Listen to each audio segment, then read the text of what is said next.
اس دن دوپہر کے وقت شہر میں ہلکی ہلکی گرم ہوا چل رہی تھی اور سوتے ہوئے مکہ شہر میں عجیب سی خاموشی تھی، لیکن ایک گھر میں کسی خاتون کے تکلیف سے کرہانے کی آواز آ رہی تھی۔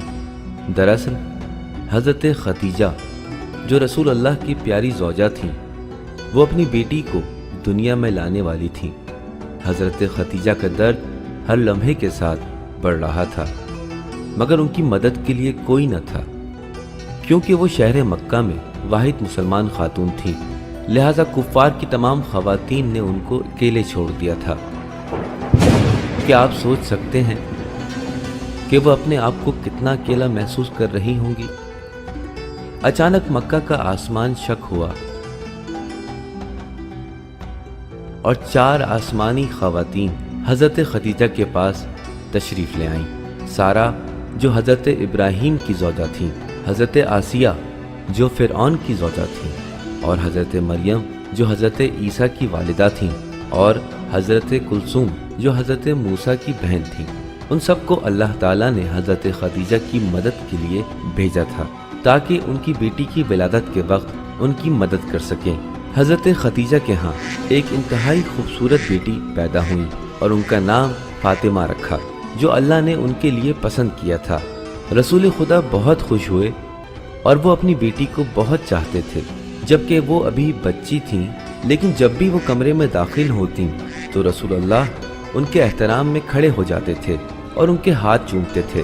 جب کبھی وہ سفر پر جایا کرتے تو ہمیشہ حضرت فاطمہ کو سب سے آخر میں ملتے، اور جب سفر سے واپس آتے تو سب سے پہلے انہی سے ملاقات کرتے۔ مختلف موقعوں پر کہا کرتے کہ فاطمہ میرے بدن کا ٹکڑا ہے۔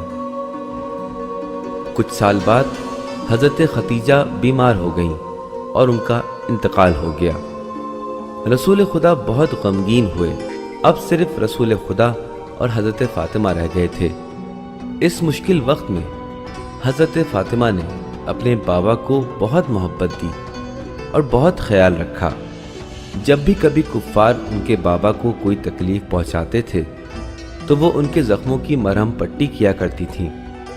رسول اللہ کا پیار ان کے لیے دن بدن بڑھ رہا تھا۔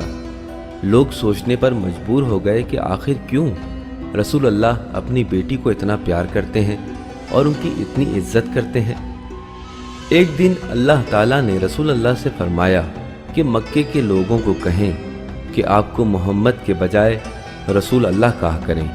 سب لوگوں نے، یہاں تک کہ جناب فاطمہ نے آپ کو رسول اللہ کہہ کر مخاطب کیا، تو آپ نے فرمایا، میری پیاری بیٹی، اللہ کا یہ حکم تمہارے لیے نہیں ہے، تم مجھ سے ہو اور میں تم سے، تم مجھے پیارے بابا جان کہا کرو، کیونکہ یہ الفاظ اللہ کو خوشی عطا کرتے ہیں اور میرے دل کو بھی تسکین عطا کرتے ہیں۔ کئی سال گزرے اور حضرت فاطمہ جوان ہو گئیں اور ان کی شادی کا وقت آن پہنچا۔ مکہ کے بہت سارے امیروں نے آپ کا رشتہ بھیجا، مگر کوئی بھی اس لائق نہ تھا، اور حضرت فاطمہ نے امام علی سے شادی کی، کیونکہ صرف وہی تھے جو ان کے لائق تھے۔ حضرت فاطمہ اور امام علی نے اپنے گھر میں ہنسی خوشی زندگی بسر کی۔ اللہ نے انہیں امام حسن اور امام حسین، حضرت زینب اور حضرت کلثوم جیسی بہترین اولادوں سے نوازا۔ حالانکہ بچوں اور گھر کی ذمہ داری نبھانا آسان نہ تھی، لیکن حضرت فاطمہ نے کبھی کوئی شکایت نہ کی۔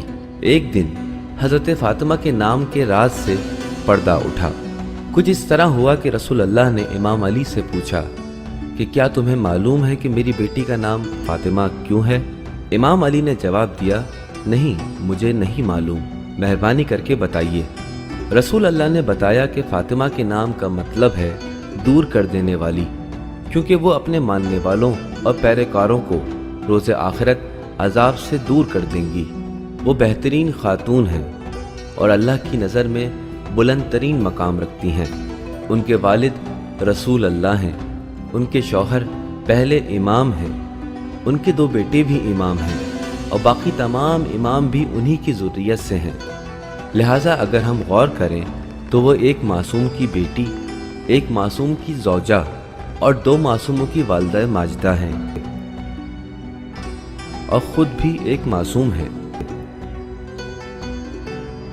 اس بات سے یہ ثابت ہو گیا کہ رسول اللہ کیوں جناب فاطمہ سے اتنا پیار کرتے تھے۔ یا اللہ، حضرت فاطمہ کے صدقے ہمیں آخرت کے عذاب سے دور فرما۔